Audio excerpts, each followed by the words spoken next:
Ah, meu Deus, a paz, irmãos. Shalom. Vamos lá. Mas assim, público é complicado, né? Quando a gente está só é uma coisa.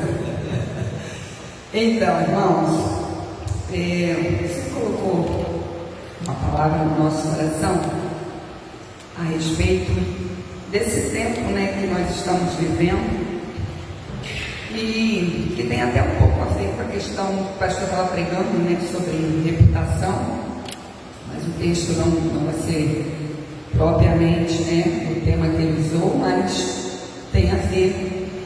Gênesis 6, Gênesis capítulo 6, verso 9. Nós vamos ler esse verso, obrigada. E depois nós vamos, no decorrer, lendo outras referências, amém? Gênesis 6, verso 9, vai falar de Noé, ou Noa em hebraico. Noé, um homem que Deus escolheu também com um propósito, né? Deus sempre escolhe homens e mulheres para cumprir propósito. Diz assim: estas são as gerações de Noé. Era ele homem justo, a minha tradução é perfeito, algumas talvez irrepreensível, em suas gerações, e andava com Deus. Ele era justo, irrepreensível ou perfeito e andava com Deus. Vamos ver a vida de Noé num tempo muito difícil. Um tempo esse que depois, lá na frente, o nosso Messias vai comparar os últimos dias com os dias de Noé. Depois nós vamos ler também essa referência. Mas antes disso, quando até mesmo nós olhamos para esse verso e vamos discorrendo o texto, nós vamos ver no verso 5 que vai dizer assim: viu o Senhor que era grande a maldade do homem na terra, e que toda a imaginação dos pensamentos de seu coração era má continuamente. E a partir daí, o que Deus decide? De destruir toda a raça humana. E aí nós vamos mais um pouquinho. No verso 11 vai dizer assim: a terra, porém, estava corrompida diante de Deus e cheia de violência. Viu Deus a terra, e eis que estava corrompida, porque toda a carne havia corrompido o seu caminho sobre a terra. Então disse Deus a Noé: o fim de toda a carne é chegado perante mim, porque a terra está cheia da violência dos homens. Eis que os destruirei juntamente com a terra. Então aqui a gente vê uma decisão do Eterno, né, de destruir toda a raça humana juntamente com a terra. Mas ele escolheu Noé. Antes disso, né, antes até da destruição, nós sabemos que Noé levou cerca de talvez 120 anos construindo a arca. Uma coisa interessante de nós olharmos para o texto é que Noé, ele só conseguiu salvar ele e a sua família. Mas será que era o propósito de Deus de Noé salvar só ele e sua família? Algo que a gente possa parar e pensar. Porque Deus deu tanto tempo, talvez possa se dizer, poxa, mas naquele tempo não tinha tecnologia, ferramentas como hoje, por isso Noé levou esse tempo todo construindo a arca. Mas a gente não pode, né, ter certeza, porque a gente não vê isso descrito no texto. A gente sabe sabe que Noé levou esse tempo construindo a arca e logo depois veio o dilúvio, mas levou muito tempo, 120 anos.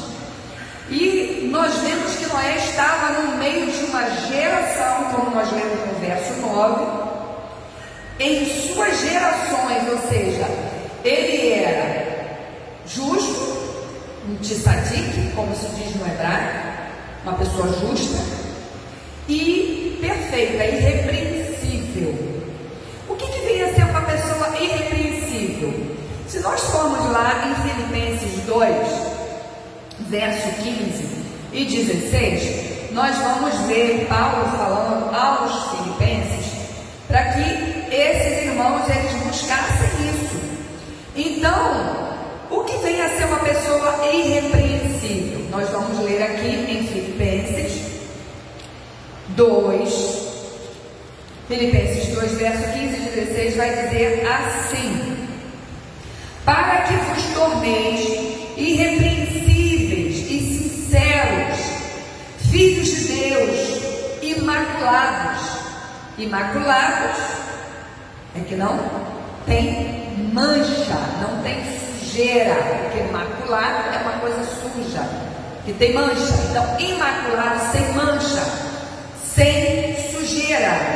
Então, para que sejais imaculados no meio de uma geração corrupta e perversa. Aqui já milênios pós-Noé, né? E nós vamos ver de novo agora Paulo usando a mesma linguagem de que esses irmãos agora pudessem ser irrepreensíveis, imaculados no meio de uma geração também corrupta, no meio de uma geração perversa, entre a qual resplandeceis como luminares no mundo. Ou seja, venha fazer uma diferença, retendo a palavra da vida, para que no dia do Messias eu tenha motivo de gloriar-me de que não foi em vão que corri, nem em vão que trabalhei. Lembra quando a gente estava aqui no início do louvor, a gente falou sobre a questão da missão, do propósito? Ninguém vem nesse mundo por nada. Todo mundo vem com um propósito, com uma missão. E aí, quando a gente trilha um caminho no meio de uma geração perversa, imaculada, né? Uma geração perversa, maculada, violenta, corrupta. Quando você trilha um caminho numa direção oposta, isso é uma bênção da parte do Senhor para as nossas vidas. Porque viver uma vida dessa forma, gente, no meio de uma geração corrupta não é fácil. Você se manter limpo, se manter puro, no meio de uma geração corrompida, não é fácil.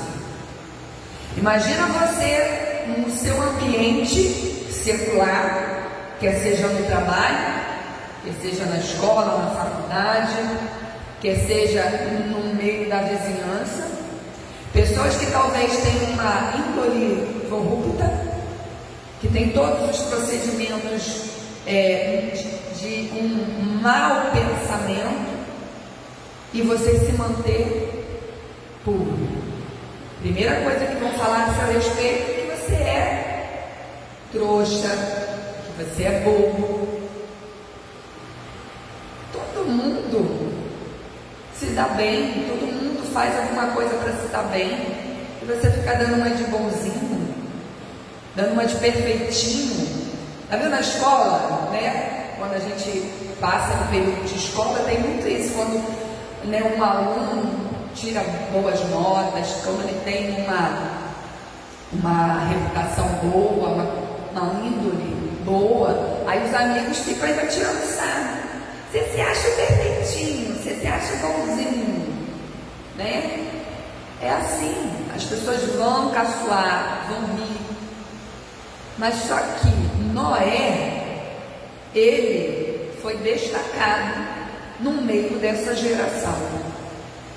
Só que eu entendo que talvez, né, Deus tenha dado esse tempo para Noé, Eu acredito que o propósito de Deus não era só que Noé e a sua família se salvassem, mas que de repente Noé conseguisse influenciar outras pessoas. Já parou para pensar sobre isso? A missão: Noé no meio de uma geração corrupta, uma geração perversa. Deus já havia determinado, ele ia destruir. Irmão, já tem uma sentença para essa terra. Quando a gente lê a palavra, a gente vê que já existe uma sentença. Aqueles que infelizmente permanecerem a trilhar um mau caminho, já existe uma sentença. Mas Deus, no mesmo tempo, como foi nos dias de Noé, é no nosso tempo. Então, já que tem uma sentença e a gente só vai se preocupar com os nossos, com a nossa família, ou a gente deve se preocupar com os que estão lá fora. Por que Deus daria tanto tempo? Por que Deus ainda não determinou, já que essa geração é corrupta, porque a gente também está vivendo esse mesmo tempo, ou a gente está vivendo no meio de uma geração que não é corrupta? Uma geração muito boa, onde as coisas todas, todo mundo pratica a justiça, onde todo mundo, né, faz as coisas certinhas, governo, né, em todas as esferas, todo mundo faz tudo que é correto, ninguém faz nada de errado. A gente está vivendo nesse tempo? Porque se tiver, estou num outro mundo, gente, eu estou num mundo diferente do de vocês. Não é. Nós estamos vivendo numa geração similar, semelhante, igual aos dias de Noé. Uma geração corrupta. Uma geração que o Senhor fala que é grande a maldade dos pensamentos, o que se maquina. É sempre de poder se dar bem de alguma forma, não importa o que venha acontecer com o outro, mas que eu vou conseguir alcançar os meus objetivos.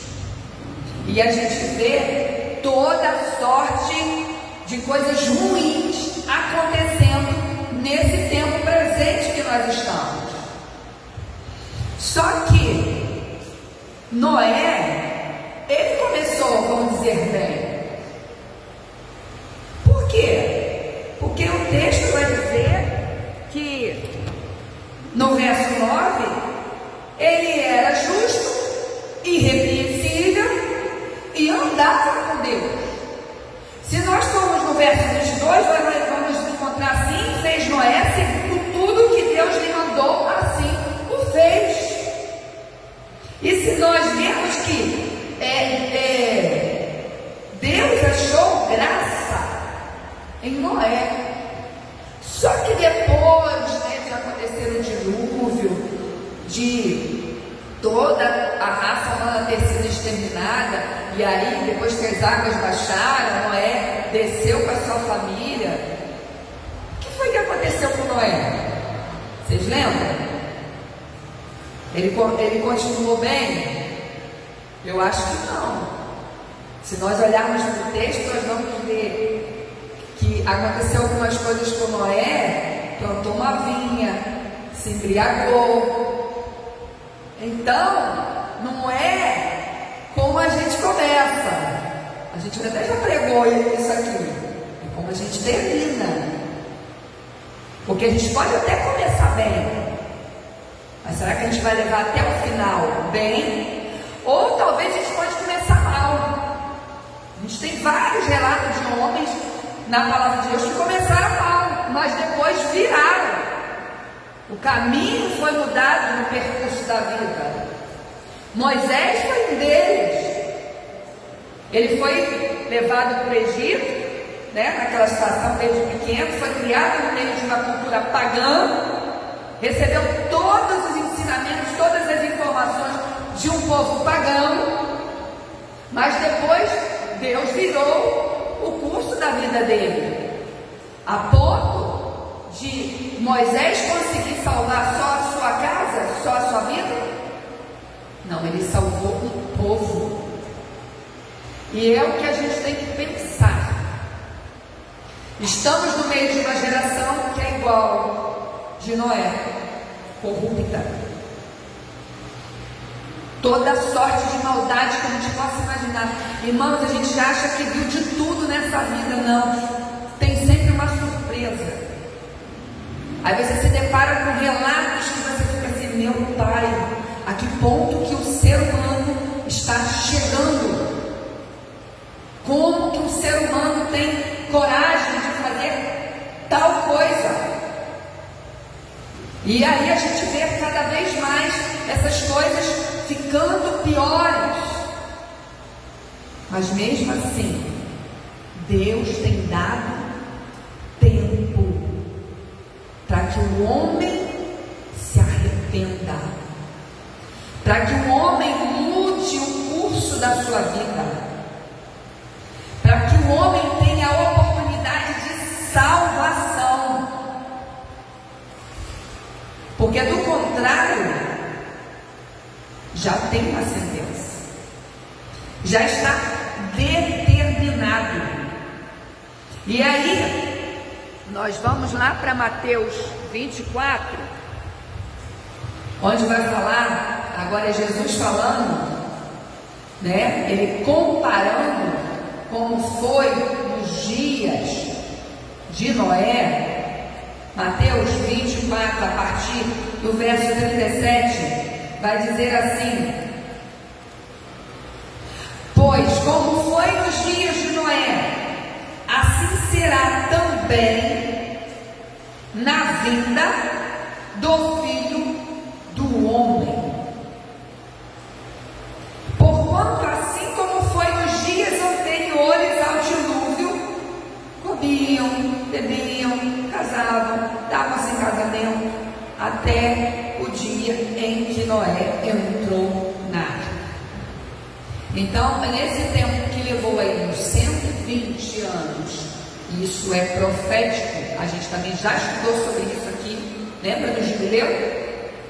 Se a gente, o homem, Deus deu 120 anos para o homem, e isso até agora na idade que o homem pode viver na terra. Tem algumas pessoas ou outra que às vezes passa dos 120, mas não muito. A idade que Deus determinou para o homem é 120. Então, isso é profético. 120 foi que Deus determinou. Quando você multiplica 120 vezes 50, que é jubileu, vai dar 6.000. 6.000 anos é o tempo que Deus determinou para o homem na terra, porque 6 é o número de homem. Tudo isso a gente já estudou. Então 6.000, a gente está prestes a entrar no 6, que é o 7, que vai ser o 7º milênio, que é o tempo do Messias. É o que a gente está lendo aqui. Quando vier o Filho do Homem. Então, nós estamos com os dias contados. O calendário dos judeus, do povo do Oriente, tanto judeus quanto árabes, eles continuam a contagem do seu calendário, não zeraram no período que o Messias veio. Então, hoje eles estão com 5.700 alguma coisa. Alguém lembra aí? Calendário. Acho que é 5.780 alguma coisa. Só que isso tem uma defasagem de quase 200 anos. Então, se nós formos botar 700 mais 200, vai dar 5.900 alguma coisa. Para chegar a 6, falta um pouquinho. Luciana, você está determinando já o dia da volta de Jesus, do Messias? Não estou determinando. Mas só que Paulo também vai dizer, se a gente entender os tempos determinados por Deus, na Tessalonicenses, os tempos, as eras, a gente vai estar bem preparado. E a gente tem visto que tudo está caminhando muito rápido para que isso aconteça. Então, daquela forma que Deus deu aquele tempo, 120 para Noé construir a arca, 120 vezes 50 jubileu, 6.000. É o tempo que Deus está dando ao homem, para que o homem se arrependa. Mas se ele não se arrepender, como aconteceu nos dias de Noé, vai acontecer nos dias da vinda do Messias. E olha só que interessante, talvez agora alguns vão dizer que isso, não, eu nunca ouvi dessa forma, mas é o que exatamente aconteceu. Quando a gente continua lendo esses versos, porquanto, verso 38 do capítulo 24 de Mateus, porquanto assim como nos dias anteriores ao dilúvio, comiam, bebiam, casavam, davam-se casamento, até o dia que Noé entrou na arca, e não perceberam, até que veio o dilúvio, e os levou a todos. Quem foi levado? Foi quem? A humanidade. Por quê? Porque Noé entrou na arca com a sua família. Então, levou a todos. Assim será também a vida do Filho do Homem. Noé entrou na arca, mas o resto Deus levou a todos. Aí a gente vai mais um pouquinho. Então, estando dois homens no campo, um será levado e outro deixado. Estando duas mulheres a trabalhar no moinho, será levada uma e deixada a outra. Aí se eu for perguntar assim, você quer ser levado ou quer ser deixado, irmão? Você vai falar, eu quero ser levado, não é isso? Não foi isso que todo mundo aprendeu? Eu ser deixado? Deus me livre! Eu quero ser levado. Você quer ser levado mesmo, irmão? Como foi nos dias de Noé. Deus levou a todos. Levou o quê? Para a salvação ou destruição? Então aqui o texto está discorrendo da mesma forma. Quem vai ser levado é quem vai ser destruído. Quem vai ser deixado é quem vai ser salvo. Ah, não, pelo amor de Deus, Ana, isso não. Isso não, porque é o arrebatamento que a gente aprendeu. A igreja vai ser arrebatada antes da tribulação e a igreja vai ser levada. Não é isso que a gente aprendeu? Mas o texto não está falando isso. Como foi nos dias de Noé. Se nós formos ver, Deus veio o dilúvio e os levou a todos. Quem for levado, irmão, vai ser levado para a destruição. Mas quem for deixado vai reinar com o Messias por 1000 anos. Textos e contextos se completam. Mas só que a teologia faz essas coisas. Ela inventa determinadas coisas, porque isso veio de uns 200 e poucos anos para cá. Antes os discípulos nem sabiam disso. Mas hoje é o que a igreja está presa e segura nisso. A igreja quer ser levada, ela não quer ser deixada. Só que os textos bíblicos vai dizer que os santos, os escolhidos, vão passar por grande aflição. Noé, naquele período de 120 anos, no meio de uma geração corrupta, ele fez a diferença. Embora aqui a gente falou que depois não foi tão assim. Mas até o tempo dele, de vir o dilúvio, dele entrar na arca, né? Ele era um homem justo e irrepreensível. Irrepreensível é que não merece repreensão. Ou seja, não tem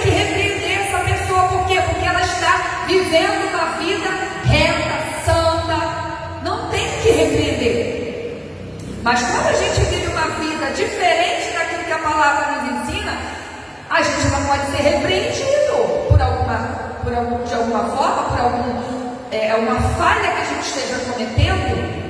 Mas Noé fala que ele era irrepreensível, e algumas traduções, perfeito. E aí, para a gente fechar,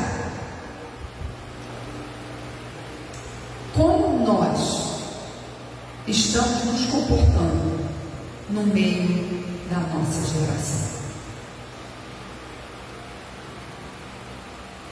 Será que nós estamos sendo luzeiros, luminares? Será que nós vamos conseguir fazer com que alguns se salvem e não que todos se percam? Ou será que simplesmente talvez a gente vai agir um pouco como Noé? Ele teve virtudes, mas ele teve falha numa parte, de que ele só conseguiu salvar ele e a sua família. E isso faz a gente pensar, irmãos, porque todo mundo veio a esse mundo com uma missão. A gente tem uma missão. Ninguém veio aqui só para passar o tempo. Se Deus permitiu que nós nascêssemos, que a gente sabe que para a gente nascer, milhões de sementes morreram. Mas se Deus permitiu que eu e você hoje estivéssemos aqui, respirando, vivendo, será que foi à toa? Foi por um acaso? Não. Deus tem propósito através das nossas vidas. Deus quer nos usar no meio de uma geração corrupta e perversa, porque a gente só pode ser destacado como justo e irrepreensível vivendo no meio de uma geração assim, porque senão seria muito fácil. Como que você vai se destacar no meio de todo mundo, que é todo mundo bonzinho? Como vai se destacar? Para que a gente se destaque, para que a gente seja luzeiro, para que a gente seja luminar, para que a gente faça a diferença, a gente precisa estar no meio do que é podre, no meio do que é sujo, no meio do que é maculado.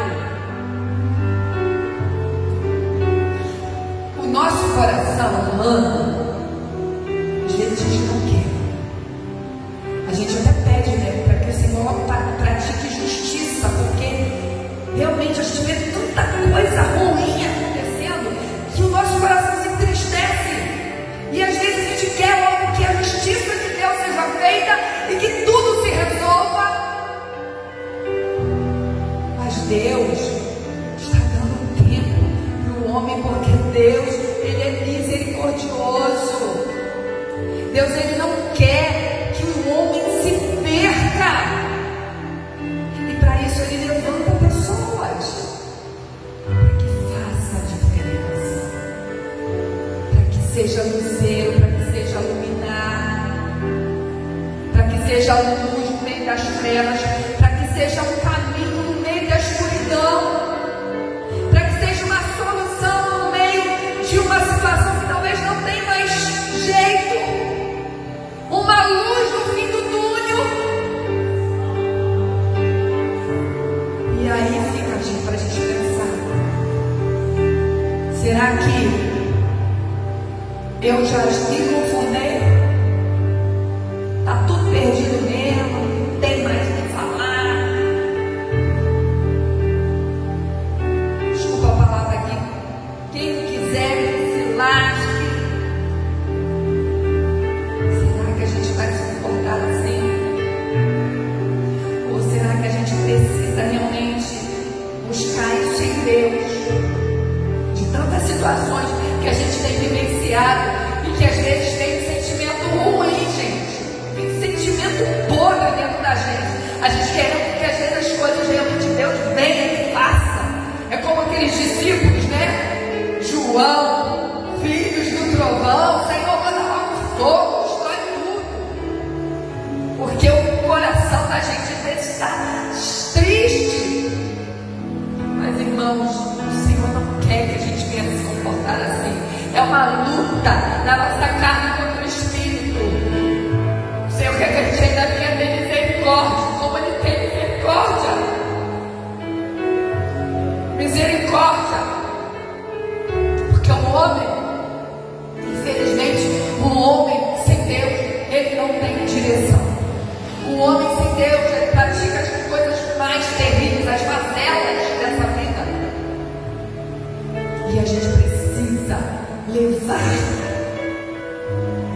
Deus, para que essa geração corrupta, que essa geração perversa possa entender que ainda tem tempo de mudança, ainda tem uma oportunidade.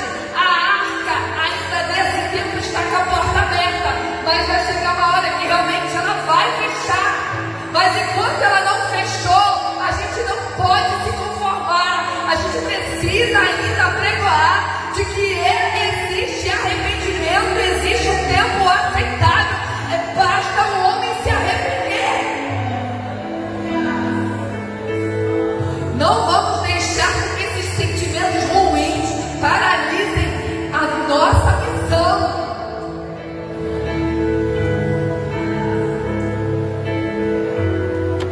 Porque a vontade, irmão, às vezes, é de realmente virar as costas e deixar. Senhor, não tem mais o que fazer. Quando a gente olha para umas situações, a gente pensa, Senhor, acho que não tem mais o que fazer. Mas aí a gente vai simplesmente, não. Que Deus venha nos incomodar, irmãos. Que Deus venha nos incomodar. Eu estou falando por mim mesma. E que a gente possa ser a diferença, mesmo fazer diferença no meio dessa geração. Que geração é essa? Mas essa geração que Deus nos colocou é porque Ele olha para a gente e vê o potencial. Meu filho, eu te coloquei aí é para que você possa fazer a diferença. Seja luz, não se corrompa. Não se corrompa.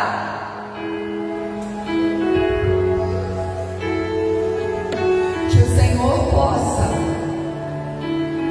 nos mexer, nos sacudir, nos balançar, para que a gente não venha fechar as nossas bocas e venha talvez ter um espírito de covardia, mas que a gente venha falar de que Deus pode ainda fazer na vida de pessoas o que talvez Ele já tenha feito na minha e na sua. A gente às vezes se esquece da onde Deus tirou muitas pessoas. Ele pode tirar. Que o Senhor fale melhor aos nossos corações. Que nós possamos estar preparados, irmãos. Porque é como se diz, não, os tempos não vão melhorar, não, irmãos. Não vão. É uma utopia a gente achar que as coisas vão melhorar. A palavra de Deus seria mentirosa, seria contraditória.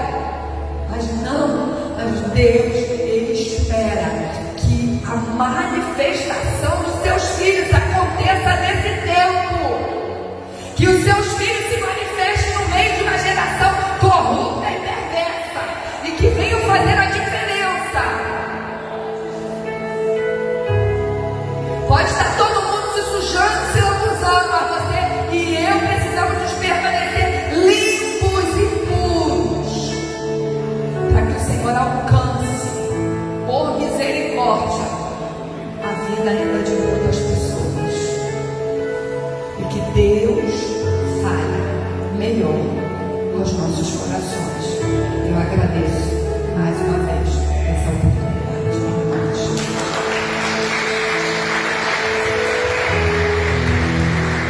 Ainda em 1 Tessalonicenses capítulo 5, 14 diante, fala: nós vos suplicamos também, o apóstolo Paulo falando ao povo de Tessalônica, meus irmãos, que corrijais os que não fazem o bem, encorajai aos que estejam abatidos, levai as cargas dos fracos, sejais pacientes para com todos, tenhais cuidado para que nenhum de vós retribua mal com mal, mas segui sempre o bem com os outros e com todos. Estejais sempre alegres, orai sem desistir, rendei graças em tudo, porque esta é a vontade de Deus para convosco em Jesus Cristo. Não apagai o Espírito.